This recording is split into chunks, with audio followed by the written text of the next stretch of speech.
So we've been to Las Vegas twice now. It doesn't have to be all about gambling. I mean, we gamble a little bit. Everybody should once in their life, I suppose. But we're not big gamblers, so that's not what we do when we're there.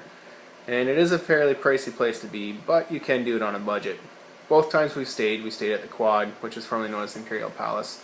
It's a pretty nice place to stay at. It's right in the middle of the Strip, not too much money. I mean, it's not high-end by any means, but it's definitely a nice hotel to stay in. From there, you're pretty much in reach of anything. You can walk to anywhere. I mean, there's a few places you might want to go that you'd take a cab to, but as far as being in the center of the Strip, anything you really would want to go to, it's pretty close and within walking distance.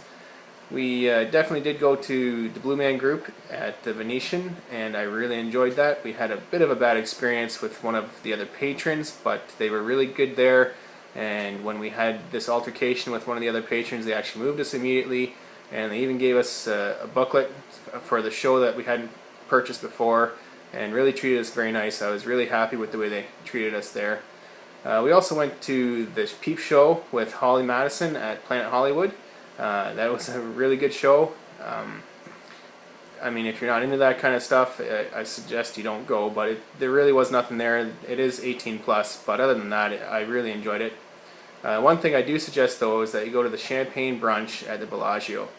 Now, we went when the brunch portion was just ending and lunch was starting, so we actually had a really great meal.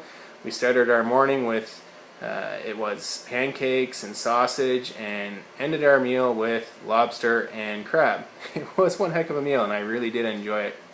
Now, if your spouse or significant other likes to shop, I do suggest that you go to Caesar's Palace, the Forum Shops. You don't have to spend a lot of money there, but you can if you want to. We spent probably a good portion of a day there. My wife likes to window shop quite a bit, and we did actually get some stuff at Victoria's Secret that was on sale.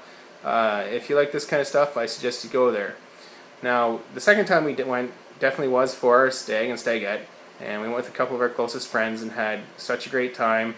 We went to Tao, the nightclub, and if you go nightclubbing in Vegas, I strongly suggest that you get table bottle service.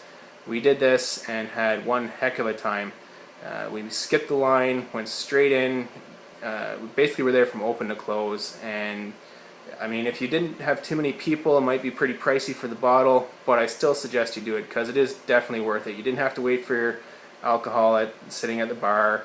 The only thing I do have to complain about was the washrooms. Even the men's room, there was one heck of a lineup. If you've had too much beer and you need to use the washroom immediately, you better plan on waiting because it took about a good 20 minutes even for the men's room.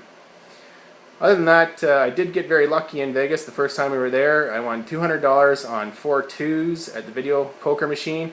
Woohoo! But we haven't left too much money there. We don't gamble them out, like I said. And yeah, we had a great time in Vegas. It's definitely a place you can go and spend a lot of money, or if you're smart about it, you can do it the way we did and did it on a tight budget and still have quite a bit of fun. Talk to you soon.